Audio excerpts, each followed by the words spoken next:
Jigs and fixtures. In woodworking, a jig is a device that holds the work and guides the tool. A fixture is a device that essentially just holds the work in place.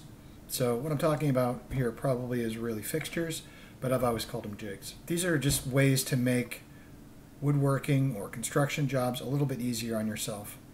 A few years ago, and I'll put images up on the screen here, I built a few Adirondack chairs for myself and my daughter out of some pressure-treated lumber decking lumber essentially. And in order to do that, I built a few jigs. One of the most repetitive tasks was creating the chair slats. Now these slats are all exactly the same width. They ride on rails that are essentially the legs of the chair, so they have to be drilled in exactly the same spot in order to line up properly. And I wanted them perfectly centered, so I needed to make sure I could repeatedly drill the same hole in every single slat on both sides. So I built this jig, as I call it. So you can see here, it's a very simple jig. It's just a couple of pieces of the actual pressure-treated lumber I was using and a piece of plywood. I've got a hole here that the slat would fit into, like this. These lines that you see are the drill pilot lines. So as long as I lined them up horizontally and vertically in the same spot and drilled through, I was getting the perfect hole every time. And so that was a quick way of slide the board in, drill the hole, flip it around, slide the other end in, drill the hole, move to the next board. And that's great when you're working on, 40 or 50 things that you want exactly the same way. One of the other things I did was I built these little jigs, and then these were for putting the slats on the chair. I would basically drop the slat down, line this up against it, put the other slat on the other side, and I got perfect positioning every time. This isn't anything new. Woodworkers have been doing this for hundreds or thousands of years.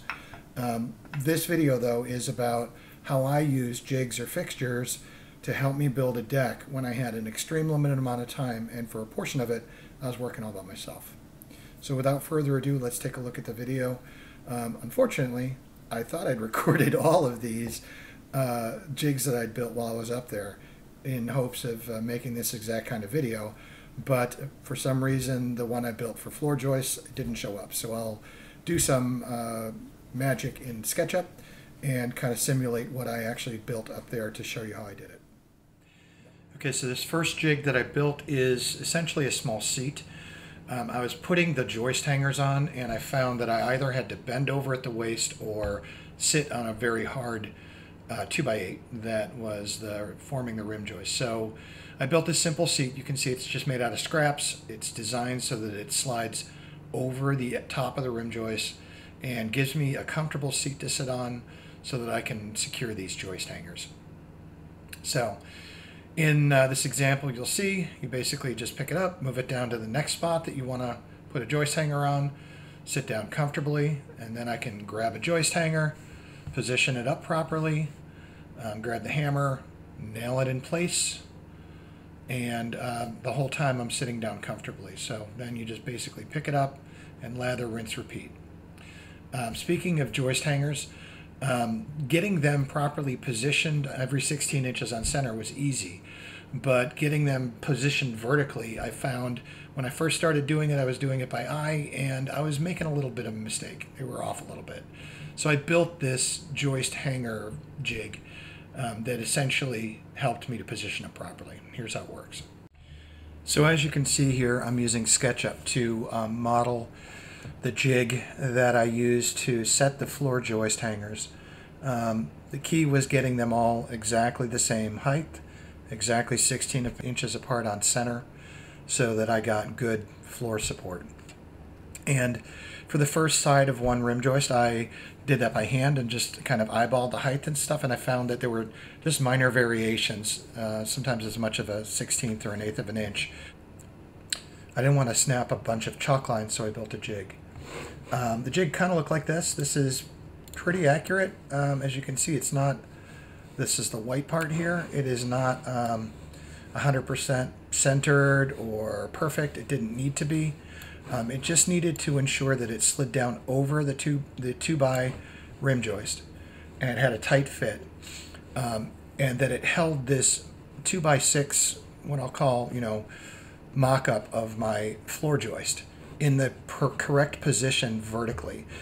Marking out the distances for 16-inch on center was easy enough, but getting them exactly the same height so that the joist fit in properly was the difficult part. If we simulate adding this to the rim joist so that I could set one of these joist hangers, we'll just select, I'm going to move the rim joist up into the thing rather than try and move that entire model down. So that would fit snugly against the bottom of it.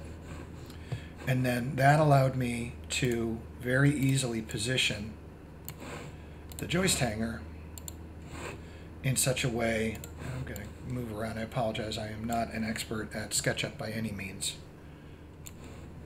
So that ensured correct positioning on the joist hanger every single time in the exact height that I needed. As long as I snugged this joist hanger up to the bottom of that mock-up for the floor joist, I could be assured that they were always going to sit in the exact vertical position that I needed them in.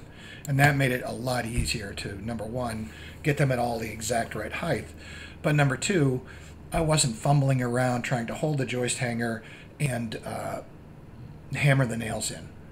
I could push it up against this, and as long as it was tight against it, I was assured it was in the right position, and then it was much simpler to hammer in the galvanized nails to hold these hangers in place. Hopefully that makes sense. So little tools like this jig that I made for floor joists can make a job that might seem impossible to do by yourself much, much easier and a lot more accurate. Anytime you've got these type of repeatable things that you need to do, especially if you're working alone, build a jig. I'm going to finish up the video with some images from my trip where I built the deck. You can see I went through the process of getting the joists on and getting them perfectly lined up, and then covered it up. I covered most of it, probably 3/4 of it myself, and my daughter came back to help me with some of that. But we finally finished it up, and we were able to drag our tent up onto it and stay one night, essentially, for the week and a half that we were there. We basically had the tent platform for a night. Thanks for watching, and please come back to the channel for more of these videos.